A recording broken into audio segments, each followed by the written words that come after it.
You're fine. This is an iReady Reading Data and Family Report presentation. I am Patricia Marlene Gregory Freeman. We have Marty Hatley, who is a stakeholder in his own right. He had a fifth grader in Boaz Intermediate School last year, but he's also our ELL teacher.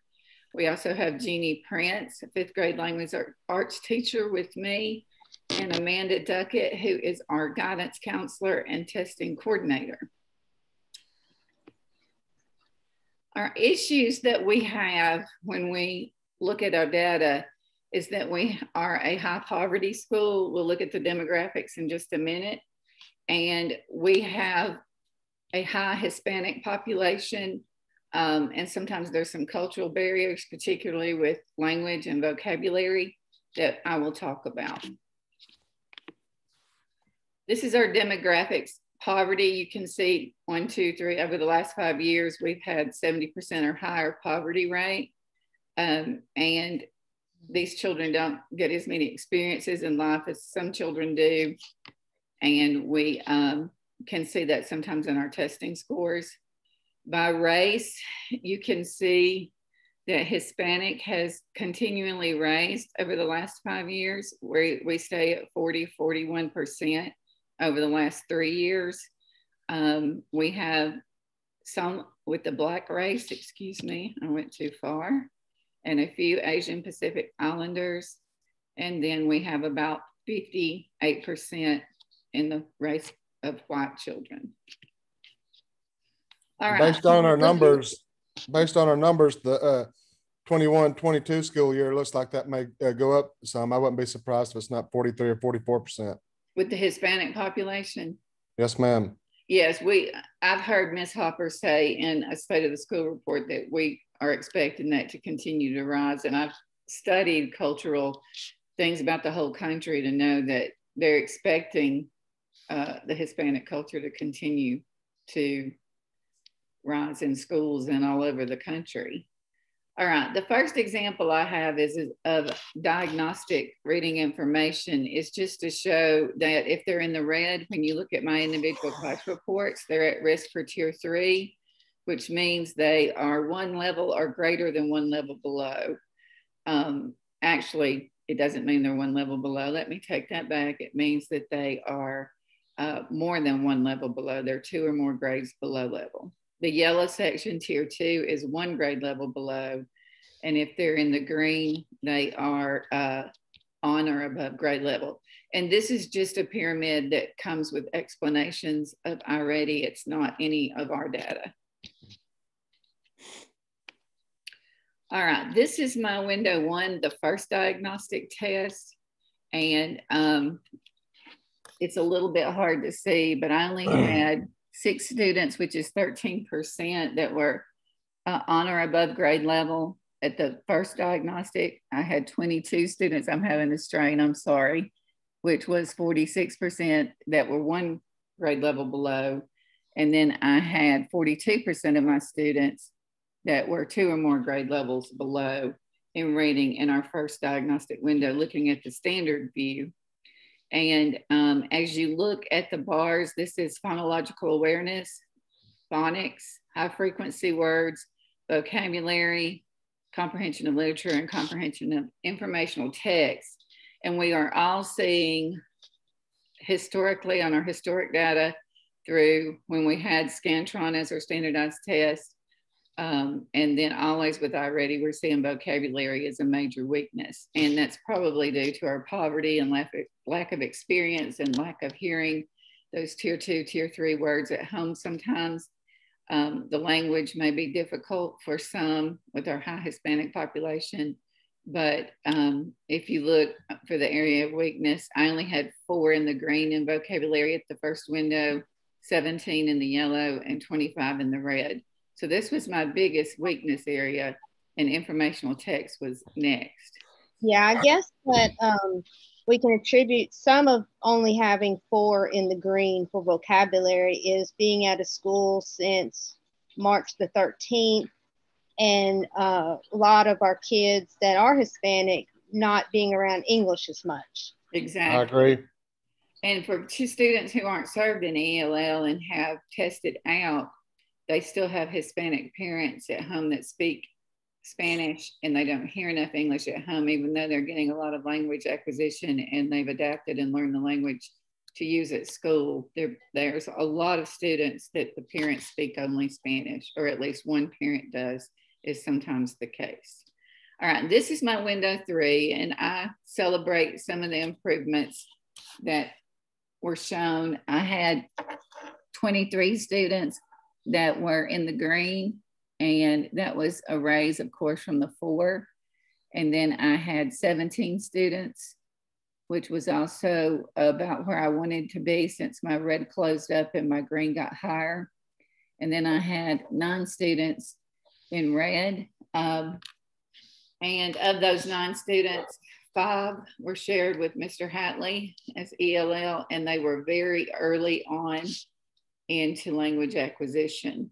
So I was happy with my end of the year results, although there's still areas for improvement. For example, vocabulary, we had a rise from the 4 to 16, but you can still see in this band that vocabulary is the weakness of these students. And we're seeing that, am I not correct, Jeannie, across all the 5th grade classes? Yes, and I think that, of course, being spaced apart, not getting to talk like we have done in the past, you know, has made it hard for their vocabulary, a lot of them, and also not being able to go to the table for small group, you know, those are all factors that have really been challenging for this school year. Exactly. Yes. All right. Moving on, our goals in iReady, since it's an online program, we use the diagnostic, and I have written this as though it's for stakeholders and parents. It was highly suggested to get other stakeholders besides teachers, and Marty, you're my parent line, and then Jeannie, you're my high school parent line, and Amanda's my middle school parent line, or I guess hers is going into high school now, but of course those students won't do iReady, but our goals are, and if we're presenting to parents, which I'm going to show you some reports, and I have from this assignment looked at more of the parent and family involvement reports and would like to use them next year, because I think that would help our scores if parents knew what the program was about and they were getting suggestions of how they could help their children at home, and they knew exactly what their children are doing. So if I was talking to a parent, I would tell them that the online program determines their child's strengths and their areas for growth. I would tell the parent second that it's a diagnostic test. It allows us to meet your child where he or she is, and it provides data to inform instruction. And that data is not only informed by the program itself. Here we'll cover instruction of how the program meets the children where they are, but we get all kinds of report opportunities to inform our instruction with students where they are, and knowing how to put them in groups in a grouping report to work on the skills that they lack in. So that's a really great feature of the iReady program.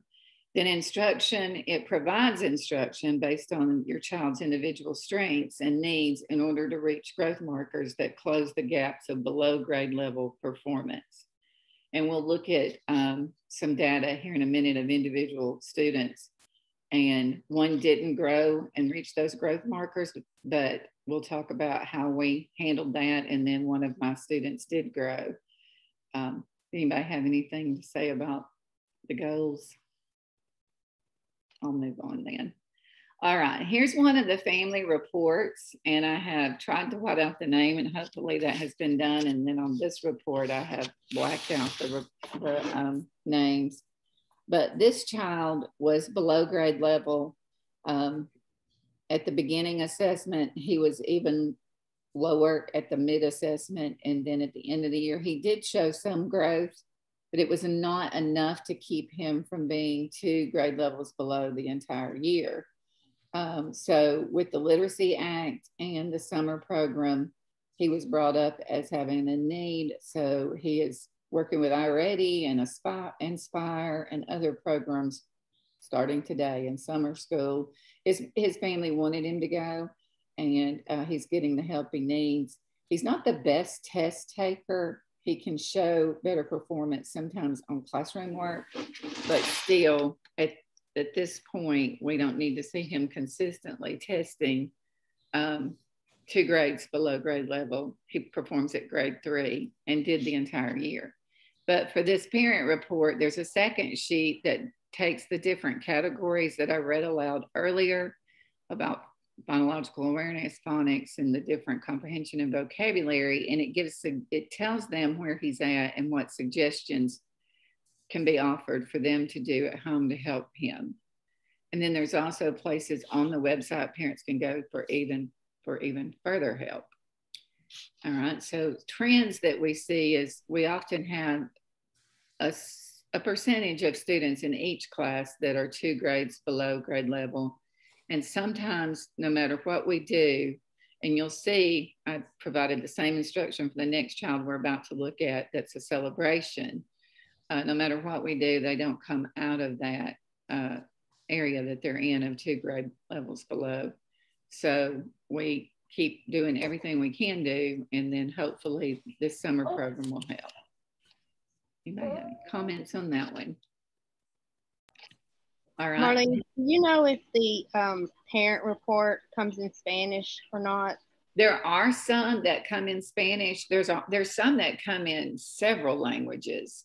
And I want to explore that further and talk to you about that, Mr. Hadley, because there were several. I just don't know if it was the exact one that I pulled for this presentation, but yes, there are some that do. So that I've seen them in Spanish, so I can affirm that there are some in Spanish, yes. Okay, good. Do you know if it was the same ones I showed, which is one more thing I'd like to say about this report is that this could go home after the first window. I can't show what it would have said after the first window because we gave all 3 tests. And so it shows the beginning, mid, and end of year test. But you could send this home after the first window, after the second window, and it would just show what you have. And then by the time you give the third one and you send it home, the child has taken all 3. And then you hope that you start seeing blue bars that look like this, which this child was 2 grade levels below. And then he stayed 2 grade levels below at mid-year. And then he rose to just 1 grade level below and got really close to 5th grade level. And he reached his typical growth and stretched growth. So this is a celebration, and this is what we hope to happen. And again, same instructions, same supports were provided for both of the students that I shared the report. And sometimes it just takes a little more and maybe a little more time for some compared to others. Any comments? Well, maybe the parental reports will get the parents involved, and maybe they'll be able to encourage their children also. Right. That was my hope. I could have just shared the data. I couldn't get any stakeholders that were parents. I tried. That was my data and talked about things that all of you were pretty much familiar with. But then I started exploring the parent reports. And I like when I do these things for JSU, I like to think I could be a teacher leader and promote those things that I think are good for us to really use next year. So Jeannie, we're here together and we're in 5th grade, and we'll look at those parent reports and we'll see if that makes a difference. And then that'll help me with another class with action research. Well, I do EL, when I do EL parent meetings, I show them where they rank as far as percentage wise. Yes. On math and on reading. Right.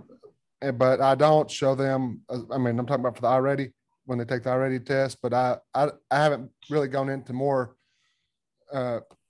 sharing of data on that. But if we can come up with something, I mean, I'll be glad to include that when we have our EL parent meetings. And, I have like 60 of those, and they're back to back to back for about 3 days. Okay. Well, that would be great. And so you can kind of be on our task to do that, which will go with the task force I asked you to be on. We're addressing the problem of improving vocabulary and using more strategies for improving vocabulary. So And that's also some of the data we can show them is where they are on vocabulary, and maybe share some things that can help, they can do with their child to help them improve their vocabulary. Exactly. Those reports have a section on that. So that would be great. Okay, on to the next slide. The next steps is to use the Diagnostic One data in the fall of 2021 to provide instruction in areas of need. And judging by what our data meeting showed, that fourth grade data looked like, again, vocabulary was the biggest weakness. And also we want to include more reading in the content areas and using reading strategies in the content areas. So our instructional partner had talked to us about that, and any way we can help some of those content area teachers that aren't familiar with teaching reading strategies, that would be great. And then another step would be to share the iReady information with stakeholders, especially parents. Sorry about that. So stakeholders include anyone in the community, our board members, our Pirate Foundation, anybody that owns a business that's concerned about education. So maybe there could be a way that we could include other stakeholders too, to let them know that we have this program and how hard we work to provide gains and achievement for our students. But we especially want to use those parent reports. And I found a quote, I think it's the second quote I found in a presentation by Robert John Meehan. I'm going to have to look him up, not just looking for quotes, but it said, if your actions in the classroom inspire children to achieve more, question more, and dream more, you are indeed worthy of the title teacher. And that's what we want, is to inspire the children to achieve more. And I didn't show data, but Jeannie, you probably feel the same way. I didn't show data on this type of student. We have some students sometimes that we know that they're capable of more. They just will not apply themselves to these tests that matter so much. And we'll see if we think they applied themselves to the high stakes tests when we get our results back. But that's some strategies I'd like for us to work on too, is being very motivating and inspiring to children that just don't seem to want to achieve more. Okay, well, I really appreciate the three of you joining me, and I hope I provided something. It's June, it's early June, and we're probably not ready to start thinking of these type of things right now, but it takes the summer to find these extra things that might be helpful. Well, I'm excited about the thought of sharing some of this data with the parents and being more specific about why their student is like at 5% or 1% or whatever percentage, and be more specific and show, hey, this is the area that your child needs more work on. And I think that could increase the effectiveness of EL parent meetings. Right, good. And I'll be glad to help you with that, Mr. Hadley. Okay, any way I can. I'll be happy to also. Okay, well, thank you all for participating, and I will see you whenever I see you. June 16th for a few of us, I think. Yes, ma'am. Thank you, Ms. Freeman. All right. Bye-bye. Have a good day. Bye-bye. References are shown, and both are from the iReady website.